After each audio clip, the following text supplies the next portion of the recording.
Mesdames et messieurs, bonsoir. Je ne sais pas s'il faut dire mesdames et mesdames, bonsoir, mais bon, aussi peu nombreux qu'ils soient cet après-midi.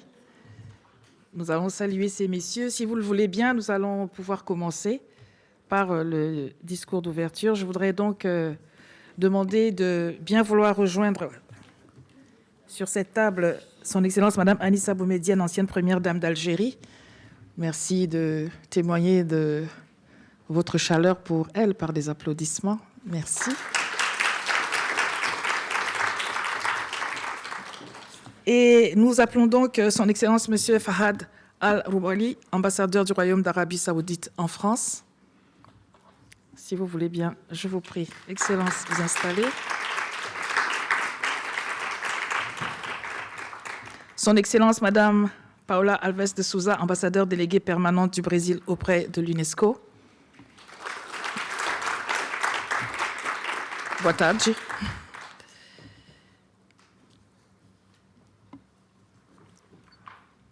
Son Excellence, Madame Anna Murinova, ambassadeur déléguée permanente de la République slovaque auprès de l'UNESCO.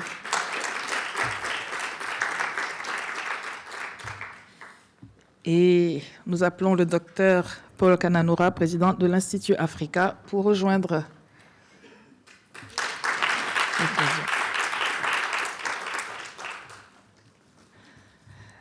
Docteur, si vous êtes d'accord, je vais vous laisser prendre la main pour introduire les intervenants pour le discours d'ouverture. Merci, Madame la maîtresse de cérémonie.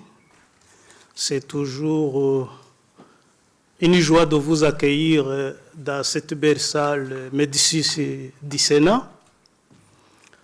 Nous vous remercions d'abord pour votre présence.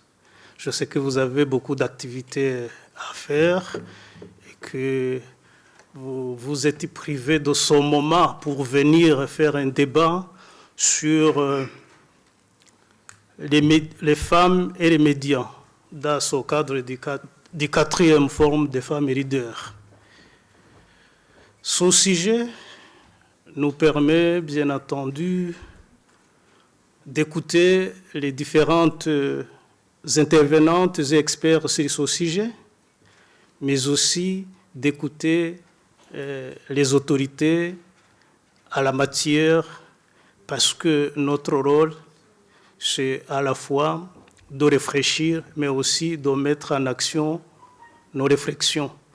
Et c'est pour cela que la présence des autorités nous honore, parce que c'est eux qui vont amener au combat de ce que les experts et les experts vont dire ici, mais ils vont vous livrer aussi leurs mots d'ouverture.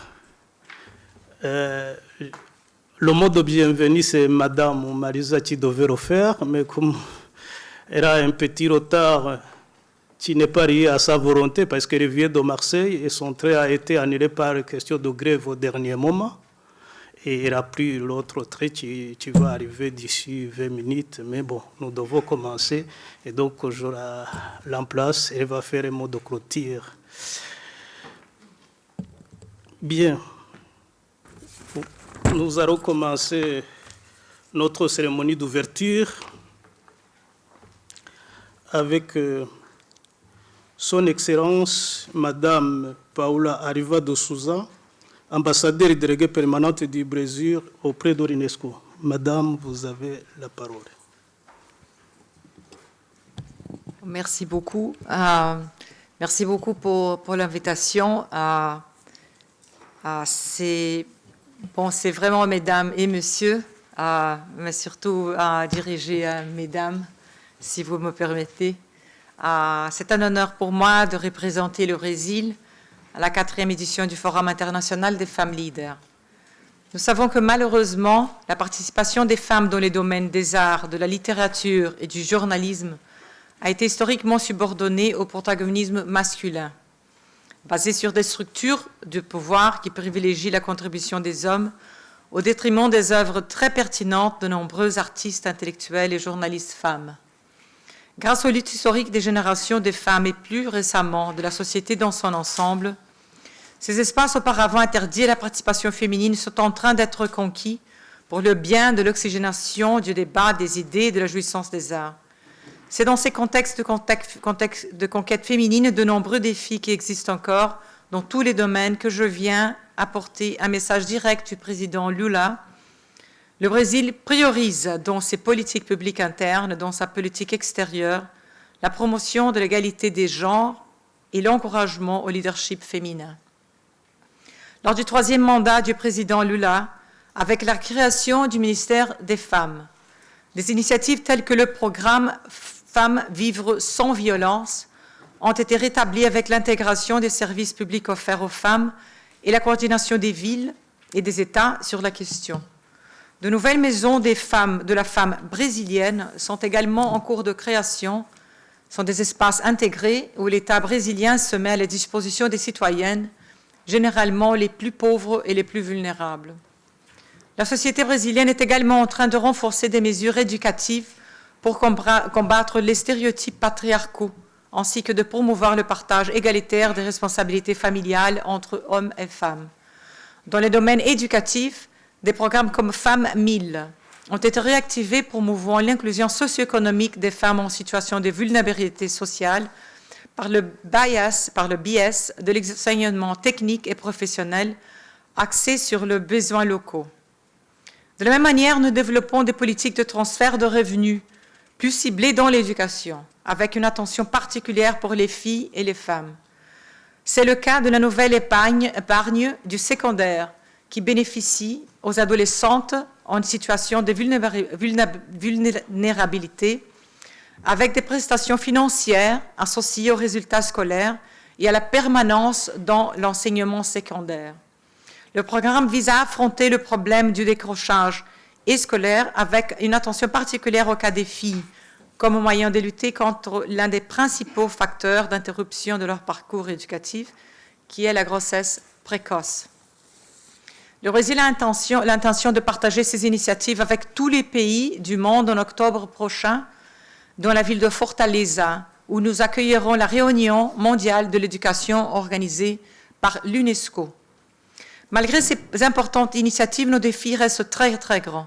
Il y a un grand nombre significatif de féminicides au Brésil, de cas de viol, de violences domestiques ainsi que de disparition de femmes. Dans le monde, plus de 500 millions de femmes en âge actif sont hors de la force de travail en raison de la division inégale des responsabilités familiales. Sur le plan international multilatéral, le Brésil et ses partenaires en Amérique latine ont réaffirmé l'importance de la promotion des droits économiques des femmes et la réalisation de l'objectif de développement durable ODD 5 de l'agenda 2030 sur l'égalité des genres et l'autonomisation des femmes et des filles. Spécifiquement dans le domaine médiatique, le gouvernement du président Lula a été favorable à l'ONU et plus spécifiquement à l'UNESCO à la réglementation des plateformes de l'Internet, qui ces dernières années sont devenues des foyers de diffusion de la haine et de la persécution, notamment des journalistes femmes. Il est nécessaire d'adopter des mesures qui atténuent les agressions en ligne et garantissent la punition des diffuseurs de la haine. Dans ce même contexte, je note avec satisfaction que mon pays a créé l'Observatoire contre la violence à l'égard des journalistes et des défenseurs des droits de l'homme, en particulier des femmes, afin de garantir la liberté d'expression et d'assurer la punition des criminels. Je souhaite également mettre en avant d'importantes initiatives dans l'UNESCO dans un domaine que le Brésil considère particulièrement important, la lutte contre le bias de genre dans l'intelligence artificielle. Une étude récente de l'UNESCO sur les modèles d'intelligence artificielle générative a montré que de nombreux modèles utilisés aujourd'hui ont tendance à associer des noms identifiés par le genre à des rôles sociaux traditionnels. Par exemple, des noms féminins avec maison, famille, enfant, et des noms masculins avec affaires, exécutifs, salaire et carrière.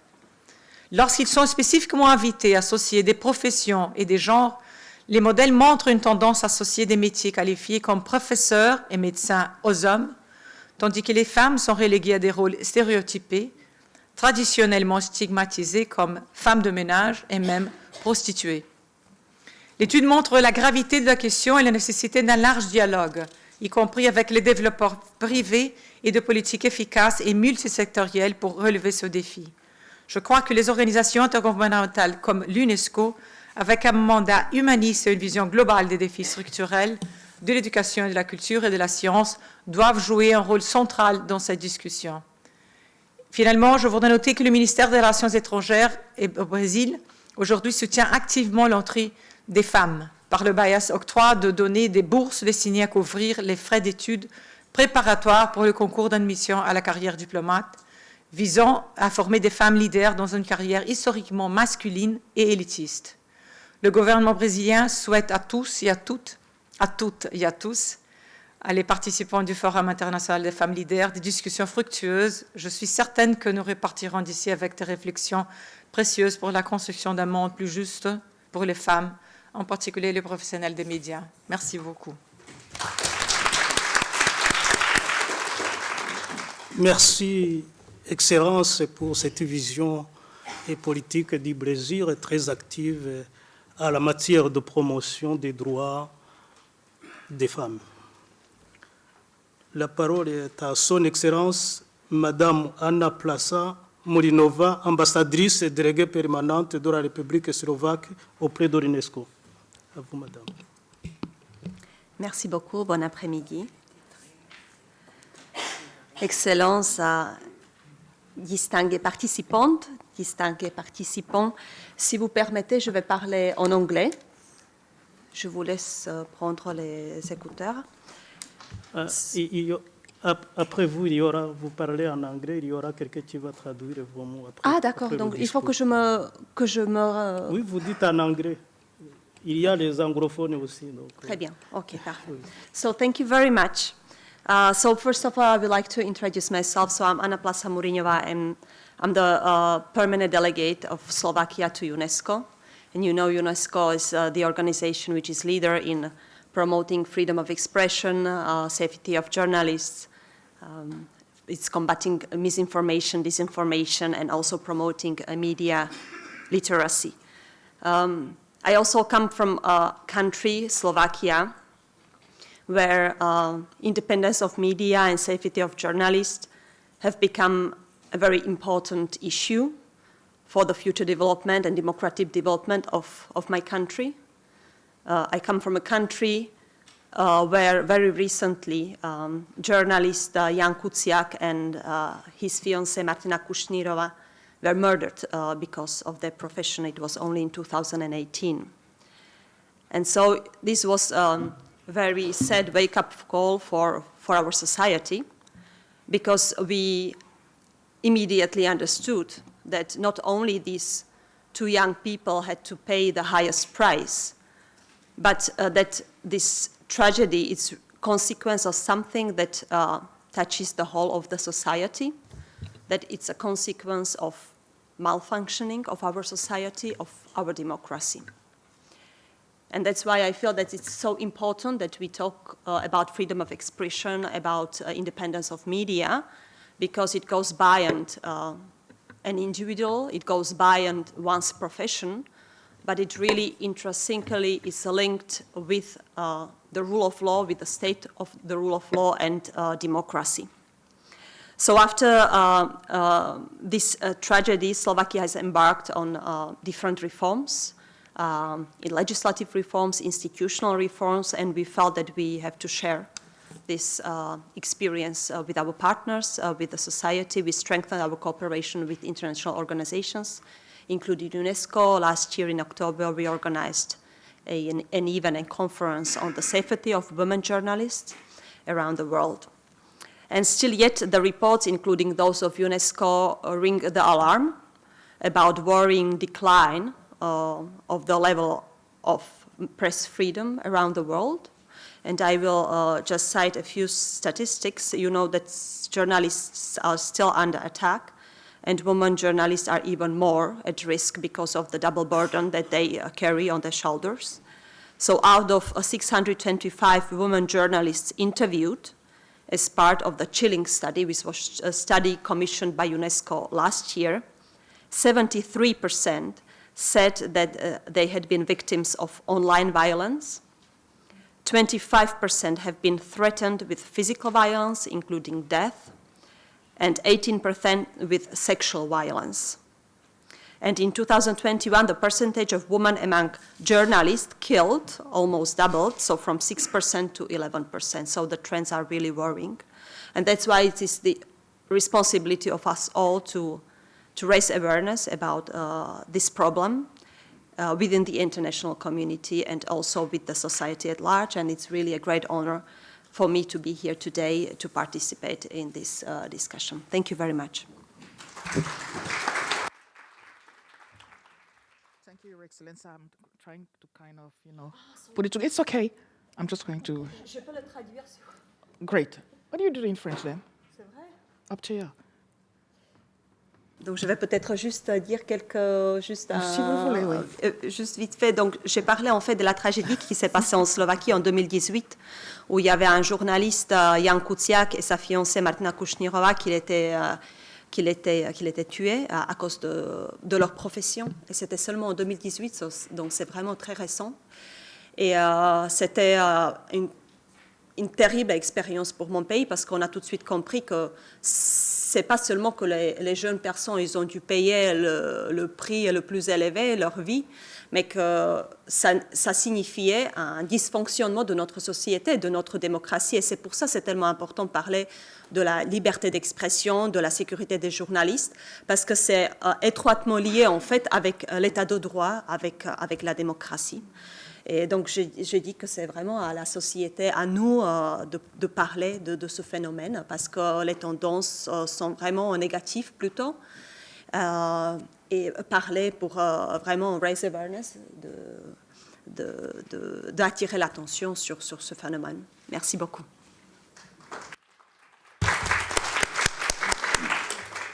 Merci, Excellence, pour cette précision et surtout ce combat que vous menez en Slovaquie, qui peuvent donner des exemples à suivre un peu partout dans le monde.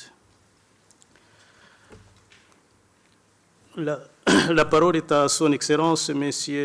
Fahad El Laouli, ambassadeur du Royaume d'Arabie Saoudite en France. Excellence. Merci. Merci, Monsieur le Président. Excellences, Mesdames et Messieurs, bonjour. Permettez-moi d'abord de remercier l'Institut Africa et son président, Dr Paul Kananoura, pour organiser cette conférence sur ce sujet très important, la femme et les médias. Et surtout dans ce moment critique, avec les développements qu'on voit dans le monde et à l'ère numérique, là où les relations entre les femmes et les médias est devenue de plus en plus complexe. Les femmes ont fait des progrès significatifs dans divers domaines, notamment la technologie, la communication et les médias. Cependant, malgré ces progrès, les défis et les difficultés persistent dans l'industrie des médias. Mesdames et Messieurs, la mondialisation en cours de la communication et l'introduction de nouvelles technologies de l'information donne aux médias la possibilité d'apporter une contribution historique à la promotion de la femme. Et c'est dans l'ensemble des médias écrits, visuels, audio et électroniques. Mais cela crée aussi des difficultés et des défis pour la femme et ses droits dans ce domaine. Selon les statistiques des Nations Unies, l'un des principaux problèmes auxquels sont confrontées les femmes dans les médias est la représentation. Les femmes sont souvent sous-représentées au poste de pouvoir au sein de l'organisation médiatique, ce qui entraîne un manque de perspectives et de récits diversifiés dans le contenu produit. Ce manque de représentation peut avoir un effet d'entraînement sur la société, influençant les messages communiqués par les médias.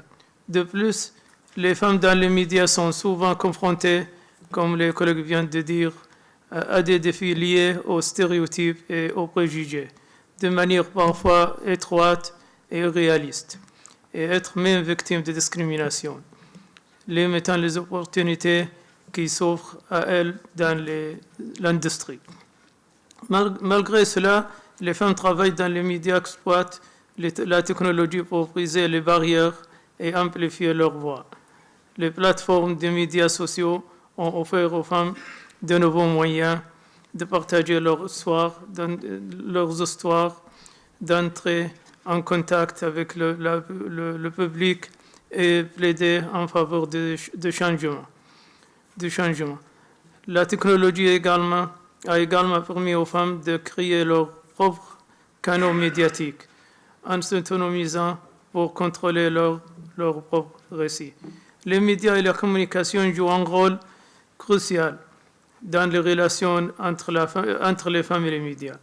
Les femmes utilisent leurs compétences en communication pour changer le statu quo, sensibiliser à l'inégalité dans l'industrie des médias et faire pression en faveur d'une plus grande représentation et d'opportunités pour les femmes, en partageant leur expérience et leur point de vue. Les femmes mènent d'importantes conversations sur la diversité, l'inclusion et l'égalité avec les hommes pour leurs droits dans l'industrie. Depuis ce mois de juin, j'ai été invité personnellement dans ce beau palais pour une conférence sur les médias et le journalisme en Arabie Saoudite. Cela a été l'occasion de passer en revue les opportunités pour le développement humain et durable, y compris pour la femme, et le partenariat que l'Arabie Saoudite a développé sous sa feuille de route Saudi Vision 2030, Vision 2030, qui a été lancée en 2016, désigné par le prince héritier, prince Mohammed bin Salman, et qui offre pour la femme des opportunités exceptionnelles et sans précédent, y compris dans les médias et ses moyens de technologie. Aujourd'hui, les femmes saoudiennes ont partout dans les médias, chaînes, télévision, radio, journaux et dans tous les métiers relatifs, techniques ou professionnels. L'égalité entre l'homme et la femme pour les droits dans la fonction publique et le salaire est obligatoire par la loi saoudienne. Pour le secteur privé, discrimination pour ces droits est aussi interdite. Au niveau international, l'Arabie Saoudite est l'un des premiers pays donateurs pour le développement humain et durable, selon les statistiques des Nations Unies. Et elle est aussi membre dans toutes les conventions internationales pour le droit et le bien-être des femmes. Avec le continent africain, nous avons des relations historiques et très fortes, très spéciales. Vous savez, techniquement, l'Arabie Saoudite est un pays asiatique, mais toute notre histoire et nos relations, notre échange était toujours avec le continent africain. Il n'y a que la mer Rouge qui nous sépare, qui est moitié africain, moitié asiatique. Les médias sont essentiels pour le développement humain, durable et égalitaire, pour toute la société, pour diviser le principe pour la paix, la stabilité et la prospérité dans le monde entier. Elles sont également indispensables pour promouvoir les valeurs de la tolérance, le dialogue et la fraternité, et combattre l'extrémisme et le parole de la haine. La semaine dernière, mardi 18 juin, nous avons observé la journée internationale de la lutte contre le discours de haine, l'une des journées des Nations Unies. Cela a été l'occasion de rappeler le grand rôle que les médias et les journalistes jouent, hommes et femmes bien sûr, dans ce sujet. Et comme diplomate, je dois le souligner que la diplomatie ne peut jamais réussir son message dans ce sens sans le soutien des médias et ses équipes. L'environnement et les questions liées au climat représentent aussi un exemple là où les médias et surtout féminins et la diplomatie peuvent travailler côte à côte. Et voilà, je ne veux pas abuser de votre temps. Ce sont quelques idées que j'avais pour cette conférence sur le rôle des femmes dans les médias et aussi comme diplomate dans les relations internationales et la diplomatie. Je vous remercie.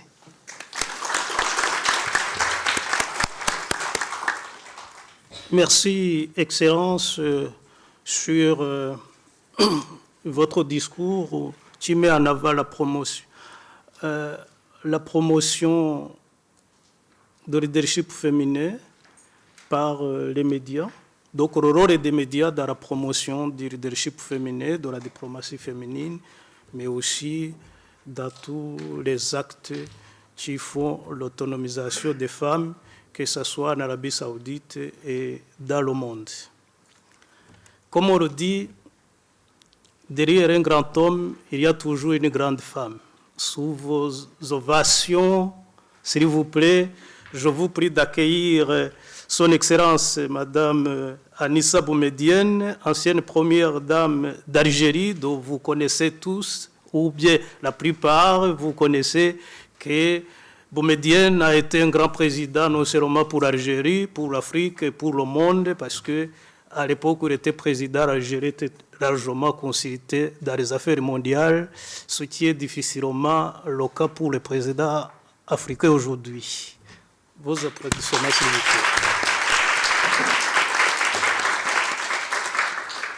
Madame, votre discours d'ouverture est très attendu.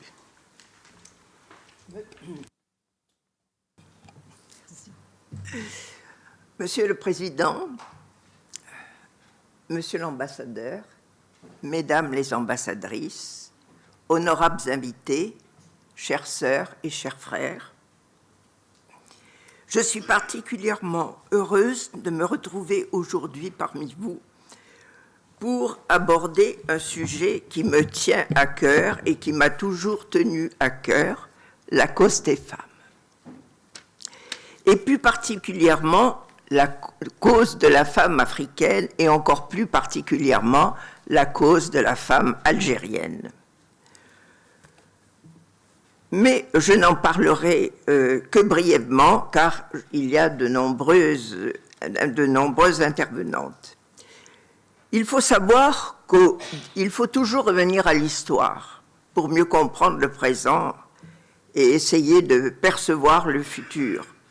Il faut savoir qu'au moment de son indépendance, en 1962, le peuple algérien était analphabète à 91%. Chiffre du gouvernement général de l'année 1954. Ce sont avec de telles données qu'il fallait construire l'avenir de l'Algérie indépendante, l'élément féminin représentant alors 50,3% de la population. L'homme n'a jamais fait obstacle à la femme lorsque celle-ci a décidé de prendre les armes durant la guerre de libération. La femme algérienne a connu son émancipation à travers sa participation effective à la libération de la patrie et à la consolidation de l'indépendance. En même temps qu'elle combattait les armes à la main, l'occupant colonialiste, la femme algérienne se rebellait contre certaines traditions périmées et réactionnaires. C'est donc par son seul effort et ses seuls mérites qu'elle s'est forgé la place qui lui revenait dans notre société. Le président Boumedienne a misé à fond dans la scolarisation des filles. Ainsi a-t-il obligé, par exemple, les filles du Mzab à fréquenter l'école, car, disait-il, et je le cite, « La femme est l'école de la société. Elle est la première école. Et comme dit le poète, si la femme veille sur le foyer, les piliers de ce foyer seront solides. Dans le cas contraire, les conséquences de cette carence se feront sentir au niveau de toute la société, car la famille constitue la base de la société. » À l'ouverture du premier festival culturel panafricain qui se déroulait à Alger en juillet 1969 et où étaient venues Myriam Makeba et Nina Simone, le président Boumedienne déclarait « L'homme africain, on ne voulut pas seulement le dominer, le soumettre et l'exploiter, ont voulu le nier en tant qu'individu, en tant qu'individu pensant, en tant que membre d'une communauté. On lui refusa le droit d'assumer son destin national. On lui refusa le droit au passé, le droit à la langue, bref, à la culture. Cette situation persiste dans certaines parties de notre terre, d'Afrique. Le colonialisme est aussi le génocide des âmes. Le taux de scolarisation des filles était dans les villes pratiquement égal à celui des garçons. De nos jours, nous entendons des propos de personnes qui ne connaissent rien à l'islam et qui le déforment. L'islam, le véritable islam, j'insiste là-dessus, et non pas ce que manipulent les terroristes, le véritable islam est une religion de progrès. Je citerai ce hadith du prophète Mohammed, hadith sahih, comme on dit chez nous, qui a préconisé et dit « Recherchez la science du berceau jusqu'au tombeau ». On oublie trop souvent que le patrimoine grec fut transmis par les Arabes. L'islam, religion de progrès, reconnaît l'égalité des droits à tous les humains, à quelque race qu'ils appartiennent, ce qui n'est pas le cas de certaines civilisations prétendues modernes où la discrimination raciale sévit encore de nos jours. L'excision n'est jamais mentionnée dans le Coran. L'excision, pour le Coran, n'existe pas et c'est contraire à l'islam. Qu'on ne dise pas surtout que c'est l'islam qui le recommande.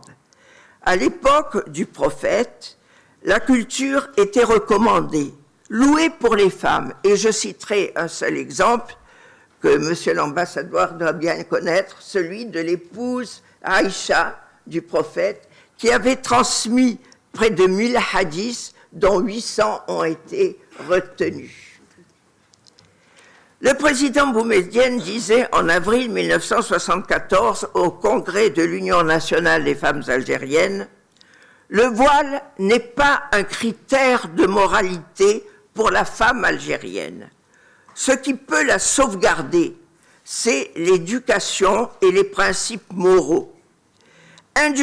Éduquons la fille algérienne, armons-la de principes moraux et laissons-la sans voile, que ce soit à l'université, à l'usine ou dans l'administration. C'est ainsi que nous concevons la liberté et l'émancipation de la femme. Notre désir est de voir la femme algérienne jouir de la liberté et de ses droits, et ce, à l'instar de son époux, de son frère et de son fils, tout en demeurant la femme musulmane jouissant d'une moralité qui préserve la société algérienne.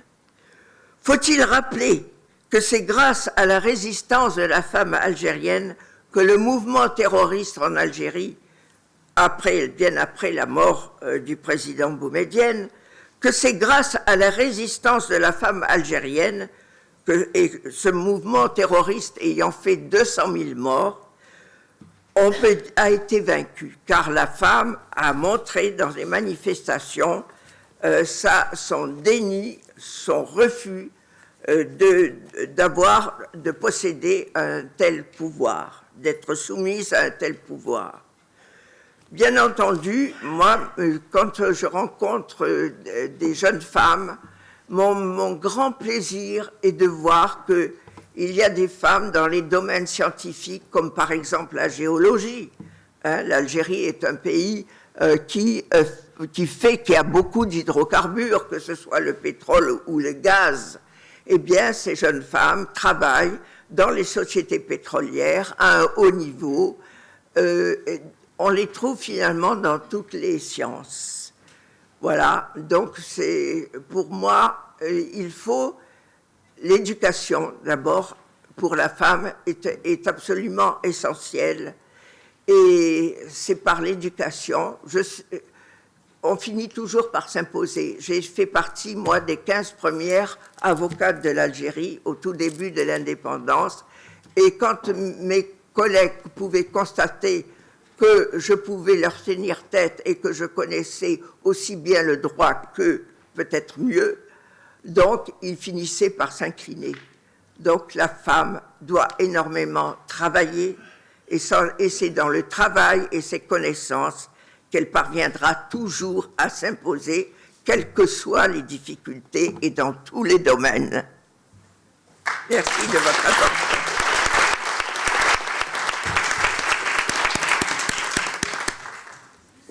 Bien, normalement, après la parole de son Excellence Madame Anissa Boumedienne, il est très difficile de parler parce qu'on reste sans voix, ni réflexion et d'ailleurs, parce que son discours nous appelle à la fois à l'histoire pour concilier au présent et au futur, parce que celui qui ne sait pas d'où il vient, il ne sait pas où il va non plus. C'est dans cette histoire où la religion musulmane met même en avant l'égalité des femmes et des hommes sous différentes conditions acceptées et acceptables à travers l'histoire, mais aussi à travers le présent. C'est dans ce cadre que nous aussi nous nous inscrivons pour que le monde soit meilleur. Parce que le monde ne peut pas se développer en mettant de côté 52% de l'humanité, mais aussi de l'humanité elle-même qui est incarnée par les femmes. C'est pour cela que toute politique publique, toute vision doit effectivement converger vers les femmes modèles, vers la promotion du leadership féminin, la diplomatie féminine, mais aussi vers l'égalité parfaite à travers les sciences, l'économie, la politique, le pouvoir, parce que nous savons très bien que les femmes gèrent bien les choses de la nation, comme elles gèrent bien la maison. Et c'est sur ces paroles que je remercie, Excellences, Mesdames et Messieurs les ambassadeurs, pour votre discours. Excellences, Madame la Première Dame, pour vos discours qui donnent les rangs, mais aussi qui donnent l'espoir des mondes à venir, l'espoir où les femmes et les hommes vont former l'ossature de l'humanité parfaite. Je vous remercie et vous regagnez vos places. Nous avons avec nous pour une communication officielle Son Excellence Madame Francisca Tachop-Belobe, vice-présidente de la commission de la CEAC. Si vous voulez bien nous rejoindre.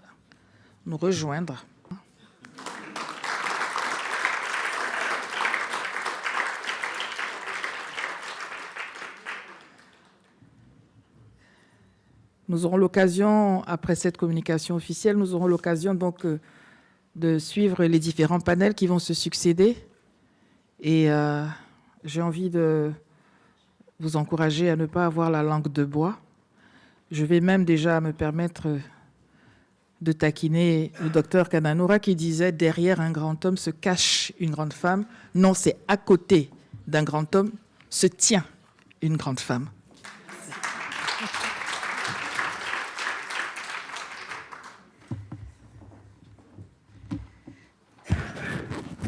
Merci beaucoup, mesdames et messieurs.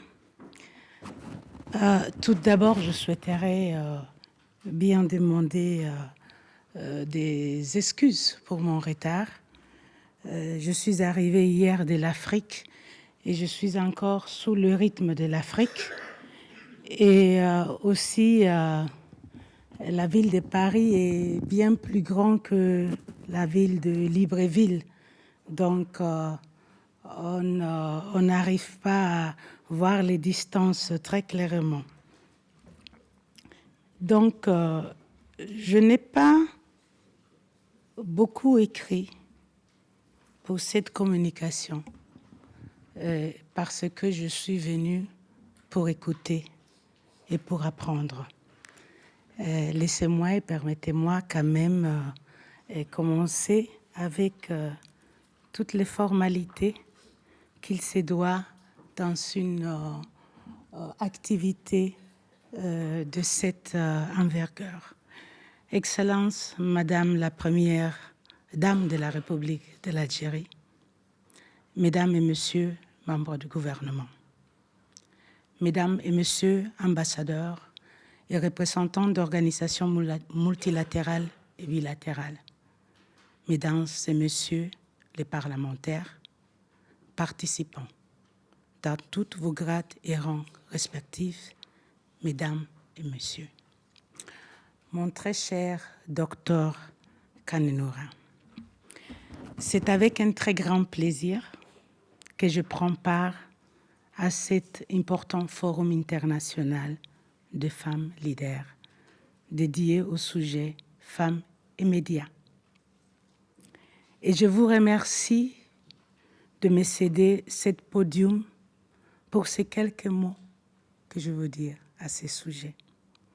Contrairement aux politiciens, je préfère plus écouter que parler parce que nous avons vraiment beaucoup à faire. En ce qui concerne le sujet que nous sommes en train de traiter,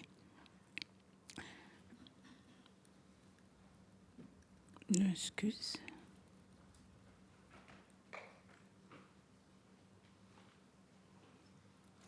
Ce thème nous interpelle en première instance dans la problématique genre et médias. Ça veut dire à savoir quelle est la représentativité des femmes dans les secteurs des métiers de médias. Ça, c'est pour nous très important. Nous savons que les femmes sont en train de percer, mais je me demande en Afrique, je ne peux que parler de l'Afrique et de l'Afrique centrale, puisque je suis de la CAC, je n'ai pas vu des figures telles Oprah Winfrey. Je ne connais pas. Donc ça veut dire que nous avons encore un problème dans les médias et les femmes. Il y a l'aspect genre qui se pose. Le deuxième aspect dont nous allons parler aujourd'hui ici, qui est aussi pas moindre important, parce qu'on sait que le média, on dit que c'est le quatrième pouvoir quand même. Hein? C'est le quatrième pouvoir dans les États. Et c'est un pouvoir qui dérange. Donc, mais comme c'est un pouvoir, il faut la saisir et il faut l'utiliser pour le bien des femmes. Donc, nous sommes aussi interpellés par la question de comment les femmes sont représentées dans les médias. Quel est le rôle des médias? Est-ce qu'on peut, en quelque sorte, développer des médias qui sont plus women-friendly? Et cet souci est de plus en plus majeur, je pense, parce que avec TikTok, WhatsApp, ou bien comme tous autres s'appellent, on a en principe et on vit en Afrique une situation qui est très préoccupante pour moi. On voit les jeunes femmes dont on connaît les poses préférées. Hein. Les jeunes femmes qui s'exhibent et de la manière la plus vulgaire. Et ça doit nous préoccuper.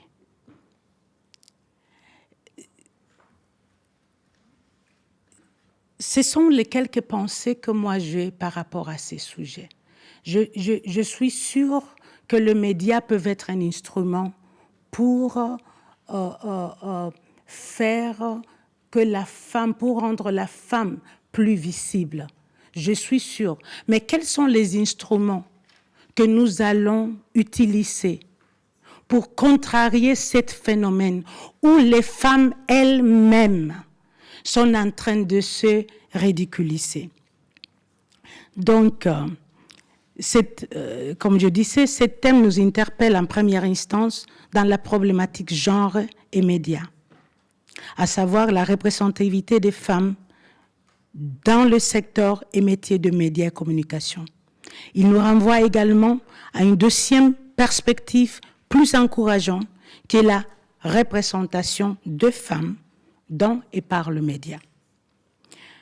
Ma communication à ce sujet, sous la perspective d'une organisation économique régionale, à l'occurrence de la Communauté économique des États de l'Afrique centrale, CEAC, dont je suis la vice-présidente, s'indexe à la position des gouvernements, des organisations multilatérales et bilatérales, des ONG, les autres acteurs de développement socio-économique traduits par les différentes conventions internationales qui fournissent les concepts des bases pour identifier, pour démêler et pour solutionner les problèmes caractéristiques à l'évolution des femmes.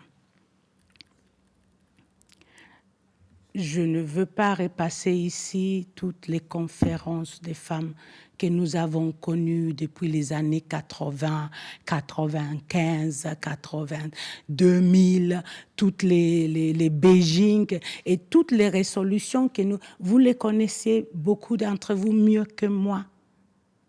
Mais est-ce que nous arrivons à le mettre en place réellement?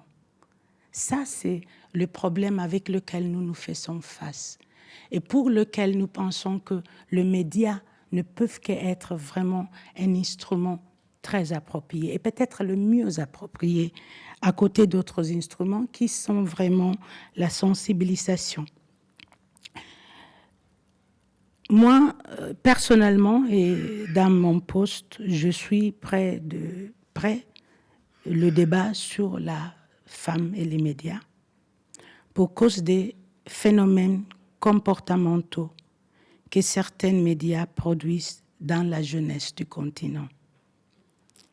Je constate avec préoccupation les effets négatifs de certains médias et instruments de communication sur l'image de la femme en Afrique. Ces médias collectifs et participatifs qui sont de plus en plus répandus et qui renforcent des prototypes négatifs des femmes, l'exhibitionnisme dépravé des femmes et jeunes femmes sur les réseaux sociaux ont pour conséquence de pervertir la société tout en reproduisant les comportements que nous dénonçons par les différents et qui sont dénoncés par les différents mouvements de droits des femmes. En tant que vice-présidente de la CAC, c'est une organisation économique régionale auquel participent, sont membres 11 pays, l'Angola, le Burundi, la Guinée équatoriale, le Gabon, le Cameroun, Sao Tomé Principe, Rwanda, Congo-Brazzaville, Congo-Kinshasa, République démocratique du Congo et le République du Congo. Nous avons des grands défis par rapport à l'évolution et au développement des femmes. Tous ces instruments que nous avons reçus, auxquels nous avons aussi participé à leur développement, ne sont pas implémentés de manière qu'ils devraient être implémentés. Nous ne voyons pas vraiment le rejeton des mouvements qui ont eu lieu. Et c'est notre préoccupation. Nous sommes tous appelés à travailler. En tant qu'institution, nous avons un département du genre qui participent à la sensibilisation des États avec les mêmes instruments. Les États même le font à travers leur département de genre, de promotion de la femme et de diverses manières qu'on l'appelle. Mais l'impact reste toujours très limité. Tout à l'heure, on parlait de 52% de la population. Nous ne voyons pas en Afrique centrale, même pas le 25% des femmes dans les positions de décision. Nous avons des femmes dans les positions mineures, dans les secteurs financiers. On confie beaucoup de femmes. Mais malheureusement, nous avons très peu de femmes qui sont directrices de banques. Ça veut dire que nous avons encore un problème réel. Je ne veux pas jeter des statistiques, comme je l'ai dit. Je suis venue pour écouter plutôt que pour parler. Et nous sommes vraiment très, très intéressés à savoir quelles sont les solutions que les femmes qui connaissent ces problèmes peuvent nous donner. Combien est-ce que nous pouvons créer des liaisons qui nous permettent à vraiment améliorer la situation et surtout les fléaux TikTok. Quels sont les instruments que nous pouvons... Parce que ces médias, ils viennent contrarrester tout l'effort que nous faisons chaque jour, les plaidoyers que nous menons. C'est triste quand vous voyez que des générations de femmes s'exposent sans aucune petite dignité. Et c'est elles-mêmes qui s'exposent. C'est ce qui est maintenant le problème. Aujourd'hui, on ne peut pas dire ce sont les hommes. Est-ce que nous devons aller vers une masculinité féminine comment on dit, une masculinité féminine, c'est ça, non? Voilà. Pour que ce soit les hommes qui commencent maintenant à rappeler les femmes sur leur dignité, quels sont les instruments? Je ne viens qu'à poser beaucoup de questions. Je sais que vous connaissez les statistiques mieux. Pour ce qui est de l'Afrique centrale, les statistiques que j'ai, nous avons quelques femmes, deux femmes membres du gouvernement sur 11 pays. Nous avons 3 femmes sur 11 pays présidents des assemblées, dont président du Parlement. Dans ces cas, c'est président du Sénat. Nous n'avons pas beaucoup de femmes qui peuvent jouer ces rôles, les rôles d'idoles, les rôles je dirais, de leadership pour les femmes. Mais il y a beaucoup de combats qui se font. Nous vivons encore beaucoup sur la masculinité non sensibilisée, les intérêts du pouvoir. Et une femme qui est dans un poste se voit avec beaucoup de difficultés, notamment venant de la part des femmes.